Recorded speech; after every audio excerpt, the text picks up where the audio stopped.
கிணறு தோண்ட பூதம் கிளம்புன கதை அப்படின்றத வந்து கேள்விப்பட்டிருப்போம். அது இந்த விஷயத்துல பொருந்துங்க. இந்த குதிரை பேர விஷயம்.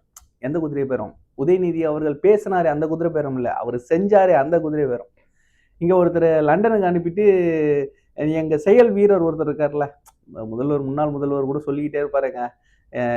செந்தில் பாலாஜி கிட்ட நீங்க கோடு போட்டீங்கன்னா அவர் ரோடு போட்டுருவார். அந்த ரோட்டு மேல தான் நான் வண்டியில வந்தேன்லாம் அப்படின்னு பேசக்கூடிய எங்கள் செயல் வீரர் அப்படின்னு சொல்லி பாராட்டக்கூடிய ஒரே ஒரு தியாகி, திமுகவில் இருக்கக்கூடிய ஒரே ஒரு தியாகி செந்தில் பாலாஜி.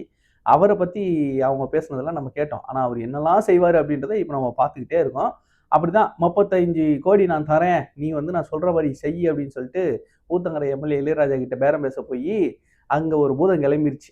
அந்த பூதம் என்ன ஆயிடுச்சுன்னா கம்ப்ளைண்ட் ஆகி, கேஸ் ஆகி, தலைமறைவாகி, இப்போ லுக் அவுட் நோட்டீஸ் வரைக்கும் போய் ஆன்டிசிபேட்டரி பெயிலுக்காக நீதிமன்றத்தில் வந்து நிற்கிற அளவுக்கு ஆயிப்போச்சு.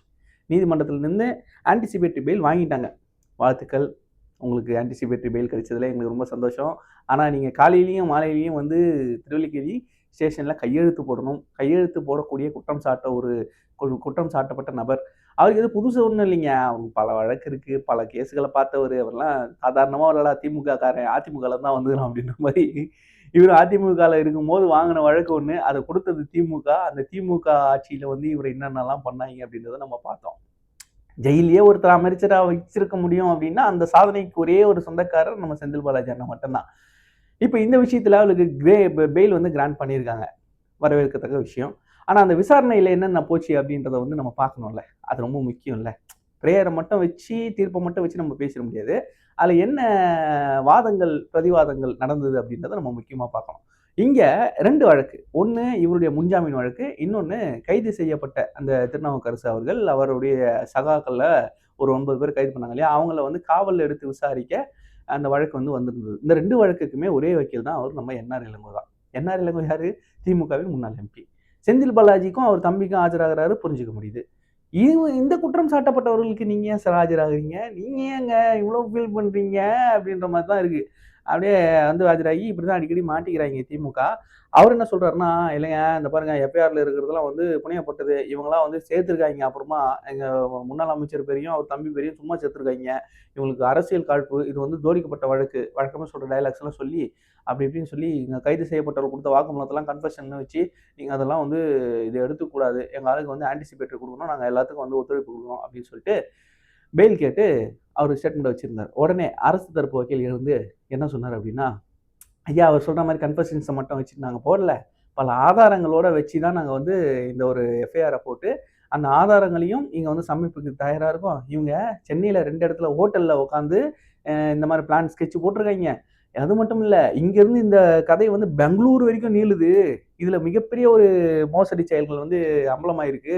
ஒரு எம்எல்ஏ கிட்ட இல்லை, இது 10 எம்எல்ஏக்கள்ல ஒருத்தர்கிட்ட நம்ம வந்து கம்ப்ளைண்ட் வாங்கியிருக்கோம்.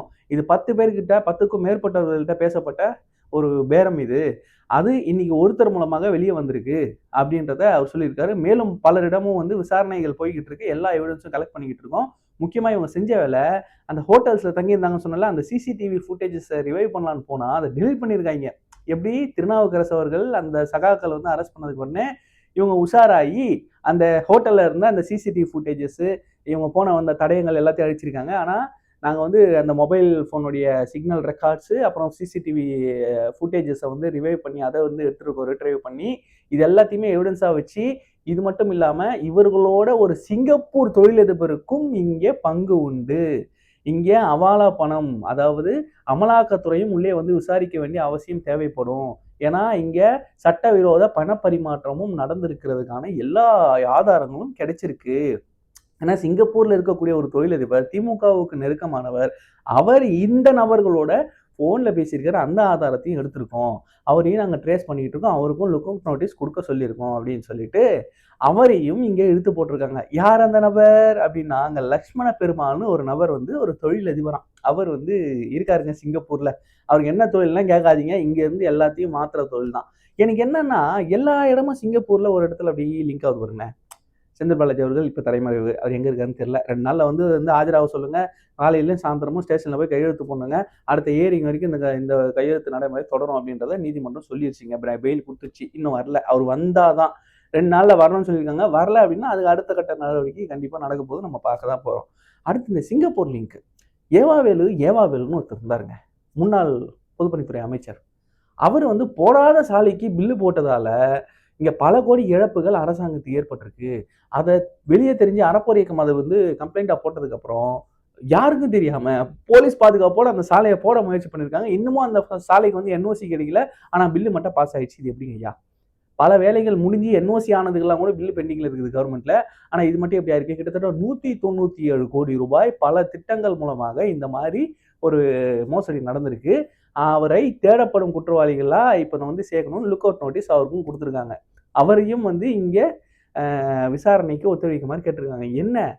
இது சம்பந்தமா அவர் வீட்ல ரைடு நடந்து, அவரு வீட்ல இருந்து சில தொகைகள வந்து எடுத்திருக்காங்க. ஏன் வீட்ல இருந்து ஒண்ணும் எடுக்கலையா அப்படின்னாங்க. அவருக்கு சொந்தமான இடங்கள்ல இருந்து சில தொகைய வந்து ரொக்கத்த எடுத்திருக்காங்க. அது மட்டும் இல்லாம பல ஆதாரங்கள் சிக்கியிருக்கு. விசாரிக்க வேண்டியிருக்குன்னு சொன்னதுக்கு அப்புறமும், உடல்நிலை காரணம் காட்டி வெளிநாடு போனது எந்த விதத்தில் நியாயம்? இல்ல யார்கிட்ட கேட்டு போனீங்க? இன்ஃபார்ம் பண்ணீங்களா? இன்கம் டேக்ஸ் டிபார்ட்மெண்ட் டிவிஎஸ்சி உங்களுக்கு ரைட் பண்ணுச்சு. அந்த ரைடுக்கு அப்புறம் விசாரணைக்கு ஒத்துழைக்கணும்னு சொல்லிட்டு தான் போனாங்க. உங்ககிட்ட எல்லாத்தையும் டாக்குமெண்ட் இருக்கும். அத மீறி நீங்க போறீங்கன்னா, நீங்க எல்லாம் முன்னாள் மக்கள் பிரதிநிதியா?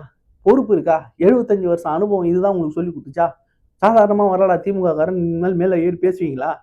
அ அப்படி போய் இவரு போய் சிங்கப்பூர்ல செட்டில் ஆயிட்டாரு. கொஞ்ச நாள் முன்னாடி தான் சில ஃபோட்டோஸ் அப்புறம் சில விஷயங்கள்லாம் வந்தது. சிங்கப்பூர்ல ஒரு ஜாலியா இருக்காருங்க. ஹாஸ்பிட்டல்ல இல்ல. ஏன்னா சொந்தமா இங்க மெடிக்கல் காலேஜ் ஹாஸ்பிட்டல் வச்சுக்கிறவரு எதுக்குங்க சிங்கப்பூருக்கு போய் ட்ரீட்மெண்ட் எடுக்குறாரு? நம்ம ஊர்ல இல்லாத ட்ரீட்மெண்ட்டா அப்படின்னு கேட்டாங்க. இப்ப என்னடான்னா ஒரு தொழிலதிபர் லிங்க் சிங்கப்பூர்ல போய் கனெக்ட் ஆகுது. 2 2s are 4, 4 2s are 8. 8 தான். 8 8ஆ பிரிச்சுக்கோ அப்படின்ற மாரி சிங்கப்பூர்ல போய் இப்ப நிக்குதுங்க. அந்த சிங்கப்பூர் தொழிலதிபர கூடிய விரைவில் அரெஸ்ட் பண்ணாங்கன்னா, பல தகவல்கள் இங்க வெளிய வரும் போல.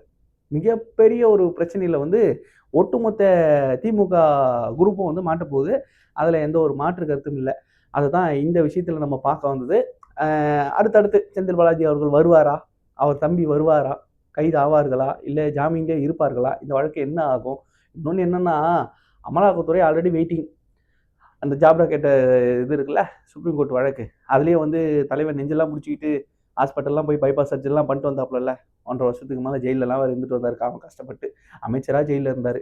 அந்த வழக்கும் வந்து இருக்கு இல்லையா? இப்ப இந்த கஸ்டடியில எடுத்தாங்கன்னா, அதையும் போட்டு நோண்டுவாய்ங்க இன்டைரக்ட்டா தெரியும். அது மட்டுமா நோண்டுவாய்ங்க? டிரான்ஸ்ஃபார்மர்ல சிபிஐ வழக்கு போட்டு எஃப்ஐஆர் ஃபைல் பண்ணிட்டாய்ங்க. அதுலயும் நாங்க விசாரிக்கணும் எங்களுக்கு குடுங்க அப்படின்னுவாய்ங்க. ஆளுக்கு இப்படி பிச்சு திங்கிறதுக்கு அண்ணன் என்ன பன்னாடா? ஏன்டா அப்படி பண்றீங்க? அப்படின்ற மாரி திமுகவினர்லாம் கொந்தளிச்சு போயிருக்காய்ங்க. நீ விதைத்த வினையெல்லாம் உன்னை அறுக்க காத்திருக்கும்னு அன்னைக்கே தளபதி சொன்னாரு. அதுதான் இன்னைக்கு அறுத்துக்கிட்டு இருக்காய்ங்க எல்லா பக்கமும் போட்டு. எனக்கு என்ன புரியலன்னா, நெருப்பு இல்லாம புகையாது. எந்த குற்றச்சாட்டு வச்சாலும் 10 பொருத்தமும் பக்காவா பொருந்தக்கூடிய ஒரு நபராக இவர வச்சுக்கிட்டு, நீங்க இவ்ளோ ஆட்டம் ஆடலாமா? இதுல வேற கோர்ட்ல இருந்து வேற ஒரு குரூப் வெளிய வந்து டான்ஸ்லாம் ஆடிக்கிட்டு இருந்தது. அவங்க இன்னும் என்னென்ன பண்ண காத்திருக்காங்கன்னு தெரியல.